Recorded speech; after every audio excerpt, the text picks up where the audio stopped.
approach phase, everything looking good. Altitude 5,200 feet. Flight controllers, gonna go for landing. Go. Control. GNC. Surgeon. Go. Capcom, we're go for Altitude 42. Houston, you're go for landing. Over 3,070. Welcome to the Alien Probe Snippet with Dr. Bill. At 11:15, January 29, 1953, Lloyd Booth left his general store 8 miles north of Conway, South Carolina, and drove to his farm about a mile away. After washing, he put on a pot of coffee and sat down to read the newspaper. Then he began to think of his cow that had died the night before. The animal hadn't been sick at all.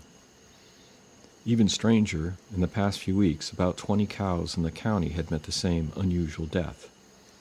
Examinations by veterinarians showed they had all died of poisoning. Hogs were also dying in amazingly large numbers. One man lost 75. Nobody could explain the deaths. As he was contemplating the strange demise of the farm animals, he heard his own farm animals outside. A bunch of ducks, chickens, and 2 mules began making more noise than usual, and I got up and went out to see what was molesting the animals. As he went outside, Booth, thinking a prowler might be on the farm, he grabbed his .22 revolver. As he reached the mules, he saw something about 10 feet over the treetops. It looked like an egg cut end to end. There was a white light in the back, but the glass was tinted, smoked, or too thick to see through. The entire body was very streamlined. It was from 24 to 26 feet long and 12 to 14 feet broad and 8 to 10 feet deep. The bottom appeared to be flat, except for the protrusions on the bottom, which appeared to be 3 feet broad and down about 3.5 from the fuselage.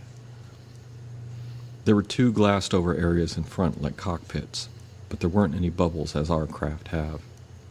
In the back was another cockpit, and light was pouring through what seemed like tinted glass. Underneath was an opening about 3 feet wide, and from this protruded a crescent-shaped object that looked like part of a large wheel. I knew that the strange aircraft that hovered over me was something I had never seen before. The UFO was drifting towards Booth from the east. It was making a slight humming noise. He yelled towards the house, hoping to awaken his family, but was unsuccessful.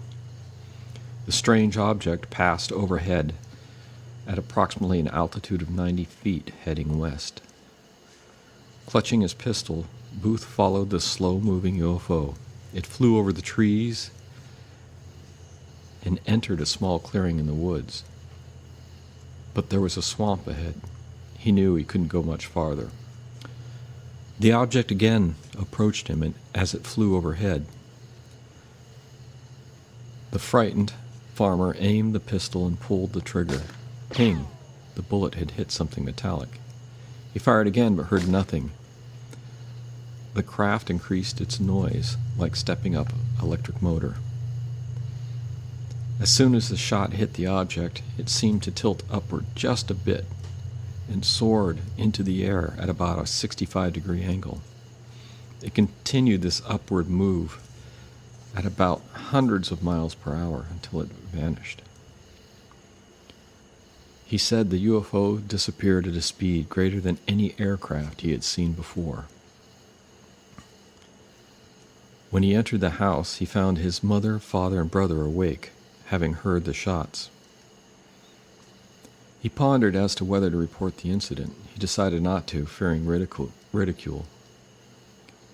A week passed before he informed his reverend, who broke the story.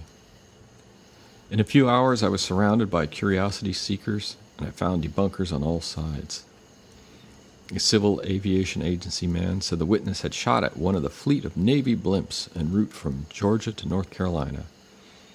But Booth wasn't satisfied. "I've seen many blimps," he said, "and I've been in one.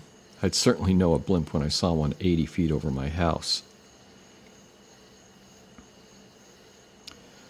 The local newspaper attested to the man's honesty. Booth is a member of the popular Methodist Church and of exceedingly high character throughout the area in which he is known, said the story. There's no doubt in the minds of those who know him well, including ministers, that he is by nature truthful and of high moral integrity. What he saw was no hoax, and he had ample time to study it in great detail. Even a writer who did a story on the incident for the Journal of Spaceflight was impressed by the witness.